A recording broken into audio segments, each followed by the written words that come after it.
अनेक अछंती हेले लोकप्रिय विधायकों संख्या खूब कम। आमे कहूछु जगतसिंहपुर विधायक अमरेंद्र दास कथा। राजधानी सरकारी बासभवन विलासमय समय न काटी दिन राति एक करी निज निर्वाचन क्षेत्रर लोकमानकर सेवारे और लोकमानक पाखरे सबुबेले देखिबाकु मिलंती। प्रतिदिन सकाळ हेले विधायकों घर आगरे लागे लोकंक भिड़। भरोसा और विश्वास रखी निजर अभियोग नहीं धाई आसती विधायकों पाखकु साधारण लोके। विधायक मध्य लोकों समाधान दिगरे समस्त सहयोग करने सह तांकर हस हस मुह मिठा कथारे लोकों निजर करनियंती। विधायक लोकों समस्या समाधान पाई घरे प्रति रविवार सकाळे स्वतंत्र भावे लगी विधायकों अभियोग प्रकोष्ठ बा विधायकों जनता ग्यारेज अभियोग नहीं आसुथिबा लोकमानंकर सुविधा पाई निज घर निकटरे एक स्वतंत्र भावे टेंट बंधा जाई एक अभियोग प्रकोष्ठ तैयारी करजिबा सह सेठारे लोकंक सुविधा पाई चेयर फैन और ठंडा पानी रो व्यवस्था करा जायछि। फाइनान्शियल टंका सब केशव कुमार बोली से हम पैसा सब नहीं जाइछि लक्षाधिक टंका नहीं जाइछि। आम आसछु विधायक पाखु हम न्याय पाइबा पई आउठी जाइथिले हम थाना को जाइथिले से माने किछि बुझु नांदी आम आसछु विधायक हम खबर बुझिबे घर पर आसती अभियोग करने मोर घर इनक्वारी होती फटो उठी मोर घर आसी अभियोग करने मुझे ना मुंड बुझा मुझे कौर रोचे बरଣା पंचायत को आसिक सफल घर करी राशन कार्ड हो पार मो ब्लॉक 12 वर्ष बहुत थर आसली बहुत थर अप्लाई कली आउ मोर बिल्कुल राशन कार्ड कटि जाऊँगी कहीं से दिन जदि मु ब्लॉक आसी पाटितुंड कली बीडीए सर पाखक गली ताले से मत जनइले 2015 मसीह मो ना किए मिछ अभियोग लिखिदे कि मोर दोमाल कोठ अच्छी बोली मोर हेले आपण भी जाई इनक्वारी करेंगे मु टीण घर रुए मोर चाड़ घर अच्छे टीण घर अच्छे मोर टोटाली कोठा घर। गोटे पटे सीधा सड़क भाव जनता अभियोग शुणा सह अन्य पटे टेलीफोन जोगे सरकारी बाबू विधायकों तागिद लोकों असुविधार समाधान दिगरे काम करी ऑन द स्पॉट लोकों समस्यार समाधान पाई एही अभियोग प्रकोष्ठ निर्माण करा जायछि।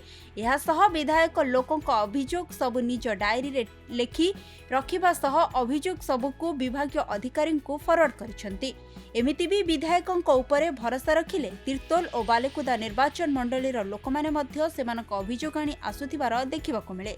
जगतसिंहपुर विधायक अमरेंद्र दास को एही भली कार्यशैली पाई तांकर लोकप्रियता क्रमशः बढ़िबारे लागिबारे सह तांकर उदाहरण दे समस्ते कहंती विधायक हेबो तो एमिति लोकमानंकर भरोसा लोक माने दीर्घ दिन धरी अवहेलित रही तेणु गोटे परिवर्तन चाहिए से परिवर्तन को साकार करने आमर सरकार आमर माननीय मुख्यमंत्री श्रीजुक्त मोहन चरण माझी महोदय नेतृत्व में सबुआड़े समस्त विधायक मंत्री तांकर कर्तव्य कहीं अवहेला करूना लोकों पाखक जाऊँच पंचायत को जाऊँच गाँ को जाऊँच बुझुंट ता सहित समस्ते गोटे गोटे दिन कर ग्रीभांस आमर रविवार रही एवं प्रत्येक दिन रविवार छाड़िले प्रतिदिन 100 200 300 लोक आसता बुझुँ जो दिन आम घरे रही एवं आमर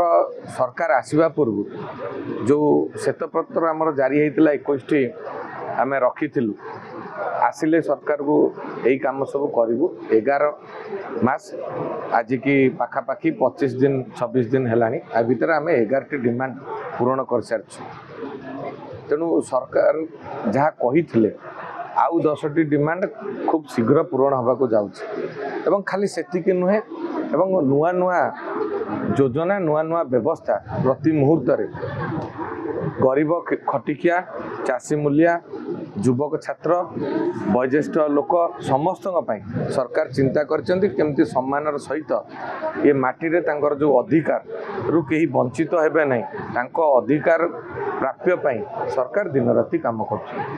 बीजेपी सरकार ठारू टिकेट नहीं अमरेंद्र दास बीजेपी प्रथम खाता खोलिले बीजेपी दलर सम्मान जगतसिंहपुर रक्षा कले ଆଉ ଅମରେନ୍ଦ୍ର ବାବୁ ବର୍ତ୍ତମାନ କ'ଣ କରିଛନ୍ତି ନା ତାଙ୍କର ଗ୍ରିଭାନ୍ସକୁ ସେ ପ୍ରତି ରବିବାର ଏଠି ରଖୁଛନ୍ତି। ଏଠିକି ହଜାର ହଜାର ଲୋକ ଆସୁଛନ୍ତି। ତତ୍କ୍ଷଣାତ୍ ତାଙ୍କ ବହୁତ କଷ୍ଟ କାମ ବି ସମାଧାନ କରାଯାଉଛି। ତତ୍ ସତ୍ତ୍ୱେ ସେ ପ୍ରତି ଗାଁ ପଞ୍ଚାୟତରେ ବୁଲୁଛନ୍ତି। ବିଡ଼ିଓ ତହସିଲଦାର ଅନ୍ୟାନ୍ୟ ପ୍ରଶାସନିକ ଅଧିକାରୀকে ସାଙ୍ଗରେ ରଖୁଛନ୍ତି। ଆମର ଏବେ ନାଉଗାଁ ବ୍ଲକର ଡାବର ପଞ୍ଚାୟତରେ କିଛି ଦିନ ତଳେ ସେ ଗ୍ରିଭାନ୍ସେସ୍ କରିଥିଲେ। ବହୁତ ଲୋକ ଭତ୍ତା ପାଇନଥିଲେ। ବହୁତ ଲୋକଙ୍କର ବିଭିନ୍ନ ସମସ୍ୟା, ରାସନ ସମସ୍ୟା, ରାସ୍ତାଘାଟ ସମସ୍ୟା, ଜମିବାଡ଼ି ସମସ୍ୟା ଥିଲା, ତାକୁ ସବୁ ସମାଧାନ କଲେ। ଏ ସରକାରର ଆଭିମୁଖ୍ୟ ଯାହା ଅଛି, ଆମର ରାଷ୍ଟ୍ରୀୟ ନେତୃତ୍ୱ ଜେପି ନଡ୍ଡା ଯାହା କହିଲେ, ଅହଙ୍କାର ଛାଡ଼, ଗାଁକୁ ଚାଲ, ଲୋକଙ୍କ ସାଙ୍ଗରେ ମିଶ, ଲୋକଙ୍କର ସେବା କର, ସେଇ ଆଦର୍ଶ ସେଇ ଆଦେଶକୁ ପାଥେୟ କରି ଆଜି ଜଗତସିଂହପୁର ବିଧାନସଭା ନିର୍ବାଚନ ମଣ୍ଡଳୀର ବିଜେପି ବିଧାୟକ ଅମରେନ୍ଦ୍ର ଦାସ ଆଗକୁ ମାଡ଼ି ଚାଲିଛନ୍ତି। ଆମ ବେନୁଖଣ୍ଡାଟା ହେଉଛି ଆଦର୍ଶ ଗ୍ରାମ ଦିଆହେଇଥିଲା। ଆଦର୍ଶ ଗ୍ରାମ ହେଇଛି, କିନ୍ତୁ ଆଦର୍ଶ ଗ୍ରାମରେ କିଛି କାମ ହେଇନି। କିନ୍ତୁ ଯେଉଁ କାମ ଆସିଥିଲା ଠାକୁରଙ୍କ ପାଇଁ, ମଙ୍ଗଳା ମନ୍ଦିର ପାଇଁ 2.5 ଲକ୍ଷ ଟଙ୍କା, ସେ ଇଟା 1,500, ଗୋଟାଏ ଟ୍ରିପ୍ ବାଲି 5-6ଟା ସିମେଣ୍ଟରେ 2.5 ଲକ୍ଷ ଟଙ୍କା ବିଲ୍ କରିଛନ୍ତି। କିନ୍ତୁ ଆକୁ ଆମେ ବିଲ୍ ହେଇଗଲା ପରେ ଆମେ ଶୁଣିଲା ପରେ ଆସିଛୁ ବିଧାୟକଙ୍କ ପାଖକୁ। ବିଧାୟକ ଆମର ଅତି ଭଲ, କିନ୍ତୁ ସ୍ୱଚ୍ଛ ନିର୍ମଳ ବିଧାୟକ। ସେ ସବୁ ଭଲ ମନ୍ଦ ଦୁଃଖ ସୁଖରେ ଆମେ ଆସିକିରି ଆମ କାମ ସବୁ କରୁଛୁ। ଜଗତସିଂହପୁର ଉମାକାନ୍ତ ପାତ୍ରଙ୍କ ରିପୋର୍ଟ, ଖବର ଓଡ଼ିଶା।